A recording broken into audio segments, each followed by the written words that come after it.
नमस्कार धर्म प्रेमी सज्जनों, आप सभी लोगों का आपके लोकप्रिय चैनल सनातन धर्म का सार में बहुत बहुत स्वागत है। आज मैं आप लोगों के लिए गोस्वामी तुलसीदास रचित श्री रामचरितमानस के अयोध्या कांड का विस्तृत वर्णन करने वाली हूँ। अयोध्या कांड धर्म, मर्यादा, करुणा और त्याग की अमर गाथा है। अयोध्या कांड केवल रामचरितमानस का दूसरा सोपान नहीं है, बल्कि यह मानव जीवन के धर्मशास्त्र का जीवंत ग्रंथ है। यह कांड बताता है कि जब जीवन के द्वार पर राज सुख खड़ा हो और भीतर से धर्म पुकारे, तो महान वही है जो धर्म को चुन ले। यहीं से श्री राम राजकुमार से मर्यादा पुरुषोत्तम बनते हैं। यही सीता पतिव्रता धर्म की देवी के रूप में प्रतिष्ठित होती है। यही लक्ष्मण सेवा और भ्रातृ प्रेम का आदर्श बनते हैं और यही भरत त्याग की मूर्ति बनकर अमर हो जाते हैं। सरयू नदी के पावन तट पर बसी अयोध्या नगरी उस युग में केवल एक राजधानी नहीं थी, बल्कि धर्म, सत्य और करुणा का सजीव केंद्र थी। यहाँ के राजमार्ग स्वच्छ थे, भवन सुव्यवस्थित थे और जन जन के हृदय में संतोष और श्रद्धा का वास था। अयोध्या के राजा धर्मनिष्ठ थे, प्रजा संतुष्ट थी, स्त्रियां पतिव्रता थी, ब्राह्मण वेदज्ञ थे, क्षत्रिय वीर थे, वैश्य उद्यमी थे, शूद्र सेवाभावी थे। तुलसीदास जी कहते हैं कि अयोध्या में कोई दुखी नहीं था, क्योंकि राजा दशरथ धर्मपूर्वक शासन करते थे। महाराज दशरथ आदर्श राजा, करुण पिता थे। महाराज दशरथ सूर्यवंश की उज्जवल कीर्ति थे। उनका जीवन शौर्य से परिपूर्ण, दान में उदार, धर्म में अडिग और पुत्र प्रेम में अत्यंत कोमल। उनके 4 पुत्र राम, भरत और लक्ष्मण शत्रुघ्न थे। राम धर्म और मर्यादा के प्रतीक, भरत त्याग और भक्ति के आदर्श, लक्ष्मण सेवा और वीरता के स्वरूप, शत्रुघ्न आज्ञाकारिता और पराक्रम के उदाहरण थे। किंतु प्रजा के हृदय में जो स्थान राम का था वह अनुपम था। श्री राम केवल दशरथ के पुत्र नहीं थे, वे चलता फिरता धर्म शास्त्र थे। ये राम के गुण सत्य प्रिय, मधुरभाषी, करुणामय, विनम्र, पराक्रमी, आज्ञाकारी। उनकी दृष्टि में राज्य सेवा का साधन है, भोग का नहीं। इसलिए अयोध्यावासी चाहते थे कि राम राजा बने। महाराज दशरथ ने भी गुरु वशिष्ठ से परामर्श किया। ज्योतिषियों ने शुभ नक्षत्र बताया। निर्णय हुआ, कल प्रातः श्री राम का योगराज अभिषेक होगा। यह समाचार सुनते ही अयोध्या में उत्सव छा गया। घर घर दीप जलने लगे, मंगल गीत गूंजने लगे। यह केवल राजकीय आयोजन नहीं था, यह केवल धर्म के राज्यारोहण का पर्व था। कैकेयी कभी राम को अपने पुत्र से भी अधिक प्रेम करती थी। राम के बाल्यकाल में वे उन्हें गोद में खिलाती थी, परंतु जब विवेक सो जाता है तब मोह जाग जाता है। कैकेयी की दासी मंथरा इस आनंद से जल उठी। मंथरा ने कुरूप देह में कुरूप विचार रखे और उसने कैकेयी से कहा, राम राजा बने तो भरत का क्या होगा? भरत तो दास बन जाएंगे। धीरे धीरे भय ने प्रेम को ढक लिया, स्वार्थ ने ममता को दबा दिया। कैकेयी का हृदय बदल गया। कैकेयी कोप भवन में जा बैठी। दशरथ जब वहां पहुंचे तो उन्हें लगा कि रानी अस्वस्थ है, पर कैकेयी बोली, आपने मुझे 2 वरदान दिए थे महाराज, आज उन्हें पूरा कीजिए। कैकेयी ने कहा, भरत का राज्याभिषेक हो और राम को 14 वर्षों का वनवास मिले। ये सब दशरथ के लिए वज्राघात थे, अयोध्या के लिए अंधकार और राम के लिए धर्म परीक्षा। दशरथ मूर्छित हो गए। वे रोते हुए बोले, हे राम, मैं तुझे कैसे वन भेजूं? वचन ने उन्हें बांध लिया। यह तुलसीदास हमें सिखाते हैं, राजा पहले वचन का दास होता है, फिर भावनाओं का। जब राम को महाराज का आदेश सुनाया गया, उन्हें बुलाया गया, उन्होंने शांत भाव से सब सुना। न कोई प्रश्न, न कोई विरोध, न कोई क्रोध। राम बोले, पितृवचन मेरे लिए वाक्य के समान है, वेद वाक्य। यही राम मर्यादा पुरुषोत्तम कहलाते हैं। सीता बोली, जहाँ मेरे स्वामी वहीं मेरा घर। वन कांटों से भरा, पशुओं से युक्त हो, कठिनाइयों से परिपूर्ण हो। और सीता का निश्चय अडिग था।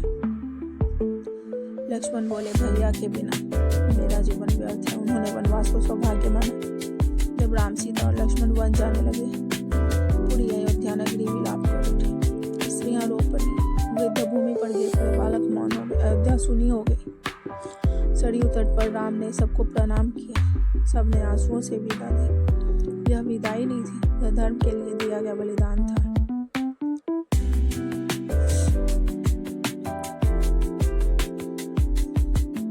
श्री राम के वनगमन के पश्चात अयोध्या जैसे प्राणहीन हो गई। महाराज दशरथ का अंत समय आ गया। वचन की वेदी पर महाराज दशरथ ने प्राणोत्सर्ग कर दिया। महल सूना था, राज्यसभा मौन थी। महाराज दशरथ का हृदय शोक से विदीर्ण हो चुका था। रात्रि के सन्नाटे में दशरथ बार बार पुकारते, राम राम। उन्हें श्रवण कुमार की स्मृति आई, जिसे उन्होंने अनजाने में मारा था और जिसके माता पिता ने साफ दिया था तो भी पुत्र वियोग में प्राण त्याग गए। आज वही साफ सत्य हो रहा था। राम वियोग की अग्नि में जलते हुए महाराज दशरथ ने अंतिम श्वास ली। उनका शरीर तो पृथ्वी पर रह गया, पर आत्मा पुत्र प्रेम के आंचल में लिपट कर स्वर्ग सिधार गई। यह दृश्य सिखाता है राजा का सबसे बड़ा धन उसका वचन होता है और सबसे बड़ा दुख पुत्र वियोग।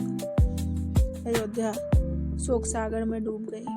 राजा के स्वर्गवास का समाचार फैलते ही नगर में हाहाकार मच गया। मंगल ध्वनियां विलाप में बदल गईं, दीप बुद्धि के गीत मौन हो गए। तीनों रानियां शोक में डूब गईं। कौशल्या तो मानो चेतनाहीन हो गई। वे बार बार कहती, मेरा राम कहाँ है, उसे बुला ला। मेरा लाल के बिना यह महल शमशान है। अयोध्या ने एक साथ राजा और राम दोनों को खो दिया था। ऐसे संकट की घड़ी में गुरु वशिष्ठ धर्म स्तंभ बनकर खड़े हो गए। उन्होंने कहा, शोक से नहीं, धैर्य और धर्म से ही राज्य और समाज चलता है। राज्यसभा ने निर्णय लिया, भरत को तत्काल अयोध्या बुलाया जाए। भरत उस समय अपने ननिहाल कैकेयी देश में थे। वे आनंद पूर्वक समय बिता रहे थे, पर उनके मन में अनजाना भय भी था। जैसे ही वे अयोध्या के निकट पहुंचे, मार्ग शून्य थे। नगर उदास था, लोग शोकाकुल थे। भरत घबरा उठे। जब भरत को समस्त कथा ज्ञात हुई, सत्य का बोध हुआ, पिता का स्वर्गवास हो चुका है, राम को वनवास मिला है और कैकेयी के 2 वरदान, तो वे भूमि पर गिर पड़े। वे विलाप करने लगे, माता यह आपने क्या कर दिया। राज्य नहीं चाहिए यदि उसकी कीमत राम का वनवास है। भरत का क्रोध कैकेयी पर नहीं बल्कि उस परिस्थिति पर था जो राम से उन्हें दूर कर गई थी। भरत ने स्पष्ट कहा, मैं उस राज्य को स्वीकार नहीं करूंगा जो मेरे भाई के अधिकार का है। यह कथन सिद्ध करता है कि राजकुमार होना सरल है, पर भरत होना दुर्लभ। भरत ने निर्णय लिया, चित्रकूट गमन का निश्चय किया। मैं स्वयं जाकर राम को वापस लाऊंगा। उन्होंने सेना नहीं ली, वैभव नहीं लिया, अहंकार नहीं लिया, केवल प्रेम, विनय और भ्रातृभाव लेकर वे चित्रकूट की ओर चले। चित्रकूट वन में ऋषियों के आश्रम, मंदाकिनी नदी और तपस्या का वातावरण था। यही राम, सीता और लक्ष्मण वनवासी जीवन जी रहे थे। राज सुख त्याग कर भी राम के मुख पर शांति थी, संतोष था और तेज था। यह दर्शाता है धर्म के मार्ग पर चलने कभी निर्धन नहीं होता। ऐसे ही भरत ने दूर से राम को देखा। वे दौड़ पड़े और चरणों में गिर पड़े। राम भरत मिलन, करुणा और प्रेम की वर्षा हुई। भरत रोते हुए बोले, भैया राज्य आपका है, अयोध्या आपकी प्रतीक्षा कर रही है। यह दृश्य भ्रातृ प्रेम की प्रकाष्ठा और मानवता का शिखर था। राम ने भरत को उठाया, हृदय से लगाया और कहा, भरत, पितृवचन से बढ़कर मेरे लिए कुछ नहीं। राम ने स्पष्ट कहा, 14 वर्ष पूरे होने पर ही मैं अयोध्या लौटूंगा। यहाँ राम सिद्ध करते हैं, धर्म भावनाओं से बड़ा होता है। भरत का महान त्याग। भरत ने राम से आग्रह किया, यदि आप नहीं लौटेंगे तो अपनी पादुकाएं दे दीजिए। राम ने पादुकाएं दी। भरत ने उन्हें सिर पर रखा, मानो साक्षात राम को धारण कर लिया। पादुका राज्य की स्थापना हुई। अयोध्या लौटकर भरत ने सिंहासन पर पादुकाएं रखी, स्वयं राजवस्त्र त्याग दिए, जटाधारी बन गए। वे नदी ग्राम में रहते हुए राज्य का संचालन राम के प्रतिनिधि के रूप में करने लगे। यह दृश्य दर्शाता है सच्चा राजा वही है जो स्वयं को सेवक माने। भरत का तपस्वी शासन था। भरत भूमि पर शयन करते, फलाहार करते, निरंतर राम का स्मरण करते। राज्य चलता था, पर राजा को राज्य का अहंकार नहीं था। इस प्रकार अयोध्या कांड में हमें राम सिखाते हैं वचन का पालन, सीता भरत सिखाते हैं त्याग, दशरथ सिखाते हैं वचन की मर्यादा। अयोध्या कांड का यह भाग मानव जीवन के लिए जीवंत आचार संहिता है। यह बताता है कि जहाँ त्याग है वही सच्चा राज्य है, जहाँ धर्म है वही राम है। आप लोगों को मेरी यह जानकारी कैसी लगी, यह कमेंट करके अवश्य बताइए। और हाँ, हमारे चैनल को लाइक, शेयर, सब्सक्राइब करना ना भूलें। आप लोगों का बहुत बहुत धन्यवाद।